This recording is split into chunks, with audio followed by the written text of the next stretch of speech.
Naglagay tayo ng loam soil na merong halong ipot ng manok or chicken dung.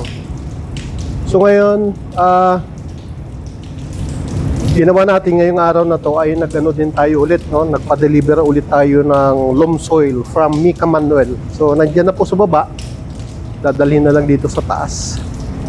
So kulang tayo naman sa taniman kasi nga marami tayong itanim, dapat dito lang sa gilid ilalagay.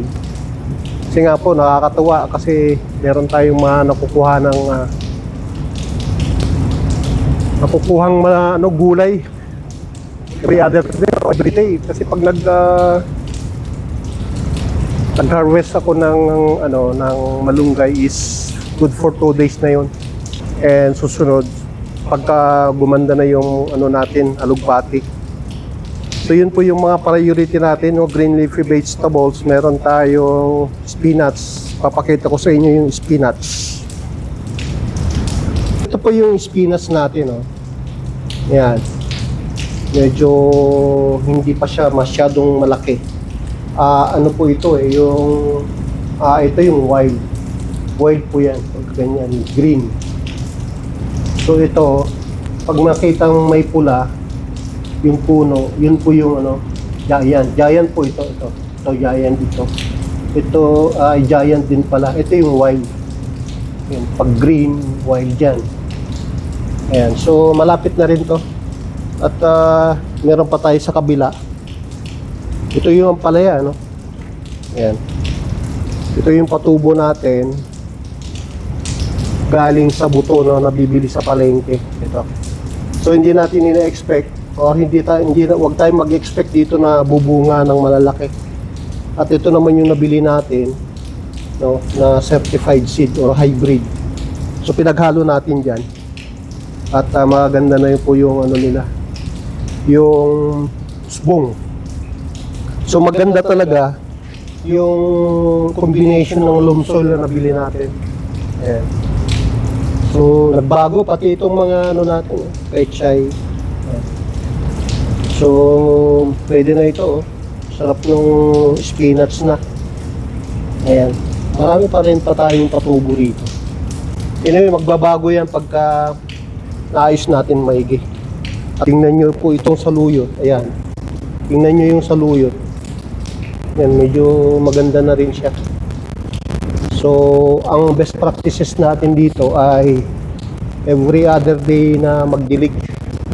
Tapos, ito ho yung naglagay tayo ng amendments. Kaya maganda. Maganda yung saluyot. Ito yung spinach. Yan, giant ito. So halo-halo po to, tingnan nyo, may giant, mayroong wild, and ito yung purple. Ito, naglipat tayo ng purple. Ito, yan. So buhay na rin naman siya. Kailang para may save natin yung binhi. Dalawa po ito nakalagay sa maliit na paso.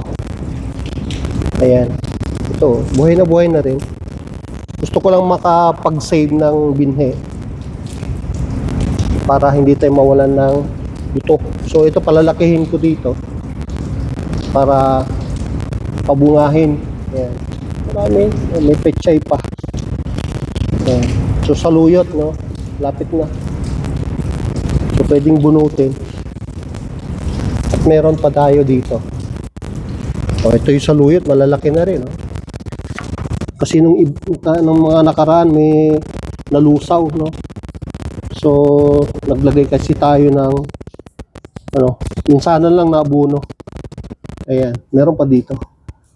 So ito po yung naging problema kapag yung mga galing sa hindi pa masyadong season bago ilipat, baka nabugbog. Ayan, tingnan nyo.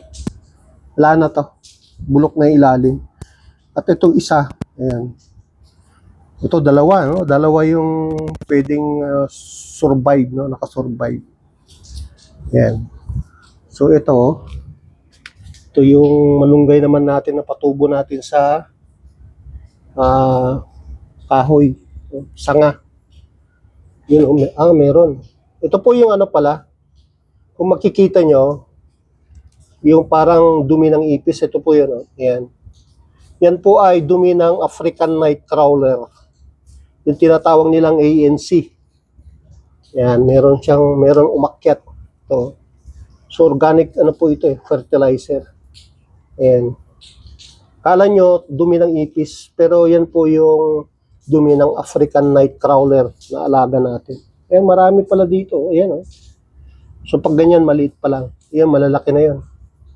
So malusog. Ayan. At dito, yun yung bayabas. So buhay na buhay na. Ito yung red. Red na bayabas. So meron tayong 4. No? 4. Meron 2 doon. Okay? Yan. So ito yung 2. 3. Ayun, yung isa medyo delikado. Ito buhay na buhay, ito buhay. At meron tayong lagunde. Ayan, lagunde. Patubo natin, lagunde. So ganyan po tayo dito kasi alam niyo naman ang lagunde ay gamot, no? So may lagunde tayo. Wala lang tayong sambong. Yan. So yun po, no, yung ginagawa natin kapag wala tayong trabaho. So yun, binibisita natin tong ating urban garden. Nakakatuwa nga kasi green na naman sila. Dahil sa ginawa nating amendments, naglagay tayo ng loam soil, nagdagdag tayo. Dinalaga lang po sa dilig.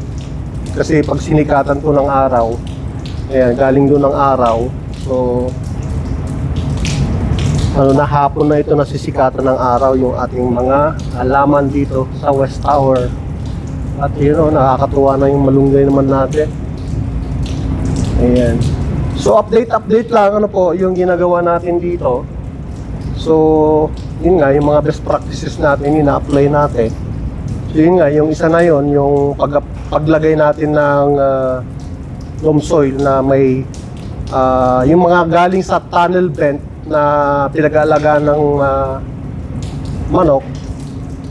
So yun po yung halo ng loam soil, kaya mataba, no?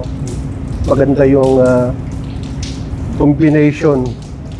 So kung mapapansin nyo, buhat nung naglagay tayo ng loam soil, ayan, umanda yung mga halaman natin, tapos talaga sa dilig. So yun lamang po yung update natin dito sa ating urban garden. Every time po, no, huwag kayong magsasawa na panoorin yung aking mga videos. Sinishare ko lang yung mga best practices ko dito sa garden, ano yung mga inialagaan ko, ano yung mga tanim ko.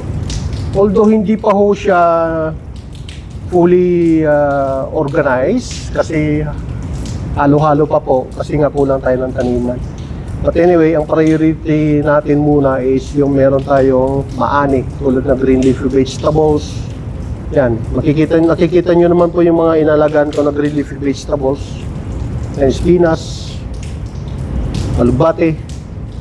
Yan, meron tayong ampalaya. Meron tayong saluyot doon. Meron tayong talbos ng kamote, talbusan. Meron tayong malunggay. Yan, yan po yung priority natin, yung malunggay natin. So, kulang pa ho tayo ng taniman, ng malalaking container. So, naghahanap pa ho tayo kasi may ililipat ho tayo sa malaking container para malagwa o lumaki siya ng lumaki na madaling mapagkunan ng dahon ng malunggay. So, alam niyo naman ang malunggay is very important sa maraming nutrients, minerals ang malunggay. So hanggang dito na lamang po yung ating video. Maraming salamat po muli sa panonood ng aking mga videos. Thank you so much. Baboom!